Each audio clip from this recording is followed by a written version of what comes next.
Menteri Keuangan Republik Indonesia Sri Mulyani mengumumkan kenaikan pajak pertambahan nilai atau PPN dari 11% menjadi 12% per 1 Januari 2025 mendatang. Keputusan tersebut diumumkan dalam rapat kerja dengan Komisi 11 DPR pada Rabu 11 November 2024 lalu.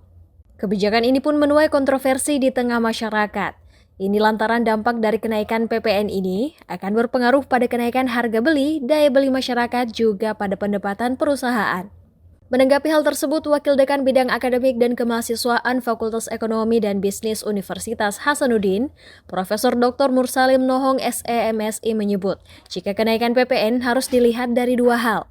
Pertama, yakni PPN sebagai salah satu pendapatan negara, sehingga kenaikannya juga akan menambah pendapatan negara. Sedangkan yang kedua, kenaikan PPN mengharuskan pelaku usaha untuk meningkatkan kualitas produk maupun jasanya.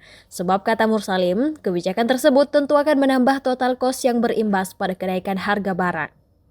Nah, kalau kita lihat dari kebermanfaatannya, pajak itu kan adalah sumber pendapatan bagi negara. Jadi memang negara lebih banyak diuntungkan di situ.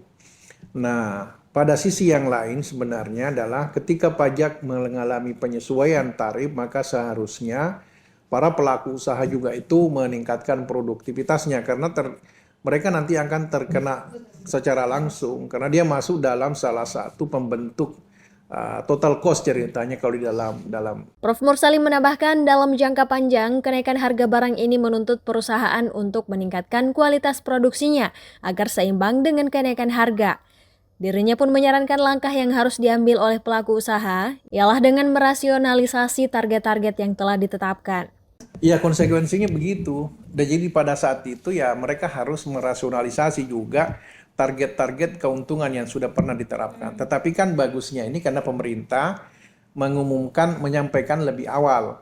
Nah, tentu akan pemerintah akan melakukan sosialisasi kan ke depannya ke situ. Sehingga implementasinya kan nanti tahun 2025 nanti akan dilakukan.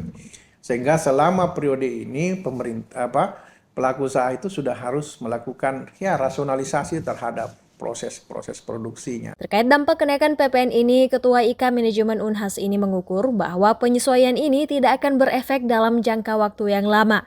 Menurutnya, hal ini hanya merupakan efek psikologi saja.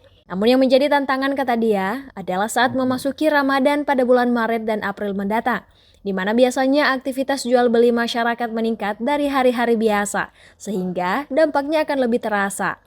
Untuk menghadapi hal tersebut, menurutnya pemerintah harus memberikan stimulus terlebih dahulu untuk mengurangi dampak negatif dari penyesuaian ini. Cuma di situ kan, kalau tahun depan kan bulan 3, bulan 4 kan kita masuk Ramadan. Nah, pasti efeknya akan jauh lebih besar, sangat terasa sehingga pemerintah harus memberikan stimulus terhadap peningkatan atau penyesuaian dari pajak pertambahan nilai ini kepada pengusaha-pengusaha. Karena kita dihadang oleh itu tadi. Bahkan misalnya efeknya nanti akan sudah terasa di Desember bulan depan. Dirinya pun optimis kepada pemerintah dalam menciptakan lingkungan ekonomi yang lebih baik dengan membuat kebijakan-kebijakan yang mendukung para pelaku usaha. Yufa Syarahman, Unhas TV.